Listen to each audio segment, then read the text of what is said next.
Hi Kawa Taiko, it's Christina. I miss you all so much, and I'm super excited that this is the first series of videos that I'll be sending out every month going forward to help with drills and skills and just keeping Taiko moving forward.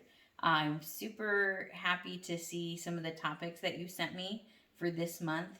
Looks like front of mind issues include bocce twirling and just confidence working with the shime and the bass beat. And so we'll be focusing on those two topics for these handful of videos. I'm going to try to keep these in a playable 5-minute section format so that you can watch them a little bit at a time, which means there'll probably be about 5 or 6 videos for this month to view. They can be viewed singly or in a series. You can watch all of them back to back if you want. That's great. One of the things that we'll be doing a lot of is pivoting to this side of me so that you can see my hand against the dark surface of my couch and really look at what the hands are doing and focus in on that. And that might help with your skill drill, especially with the bocce twirling. And that's what we're going to start with today. So before we do any bocce twirling or before we play taiko in general, I've always recommended to prevent injury, you should stretch, in particular the muscles of the wrist and the muscles in the hands. So I'm going to do a front view of what I'm doing and a side view of what I'm doing so that you can see that. But basically, I'm going to be alternating moving my wrist these two positions and counting. We'll do probably 3 counts of 8, right, with this. So I'm going to do it from the front like this, and you just go 1, 2, 3, 4, 5, 6, 7, 8, 2, 2, 3, 4, 5, 6, 7, 8, 3, 2, 3, 4, 5, 6, 7, 8. And just to give you one set of 8 from the side so you can see the full range here. 1, 2, 3, 4, 5, 6, 7, 8. So that's one of the exercises I recommend for whatever taiko you're doing that you do at the start of each practice to warm up before a performance, things like that. The other thing we're going to do is wrist rolls. So we're going to kind of scoop up from the middle and go out and scoop back down and go to the outside like this. So it's going to be 1, 2, 3, 4, 5, 6, 7, 8.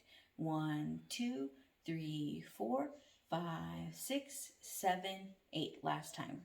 2, 3, 4, 5, 6, 7, 8. And just to give you a lateral view of what that looks like, you're going 1, 2, so that your wrist is fully extended. 3, 4, extended the other direction. 5, 6, 7, 8. 1, 2, 3, 4, 5, 6, 7, 8. So that's really helpful exercise for the wrist. You can always do your compression stretches these directions. That's always helpful. However, you got to work on fingers if you want to be really good at bocce twirling. So we're going to do that same wrist turn exercise, but now we're going to add fingers to it. So as you're scooping, you fan your fingers out and you bring them back in and curl the wrist back. So together it's 1, 2, 3, 4, 5, 6, 7, 8. 1, 2, 3, 4, 5, 6, 7, 8. 1, 2, 3, 4, 5, 6, 7, 8. Okay, and just to give you a lateral view of that, you're going 1, 2, 3, 4, 5, 6, 7, 8. 1, 2, 3, 4, 5, 6, 7, 8. Okay, so that's going to help loosen up the fingers. I'm also just in general a big fan of playing with your hands and doing things like this to keep fingers really loosey-goosey. It's more so in the finger to do a bocce twirl and more so in the wrist to hit and strike a taiko, right? So a lot of it looks like it's coming from the arms, just like with playing any old song. But fingers and wrists, if you take care of these two things, you're going to have a lot of nimbleness and flexibility when you play. So that wraps up the stretching and the warm-up portion, and that's the end of this first video for this month of December. So we're going to cut it here, and thank you for my camera person who's Justin. You'll meet him eventually, I promise, and we'll start video 2.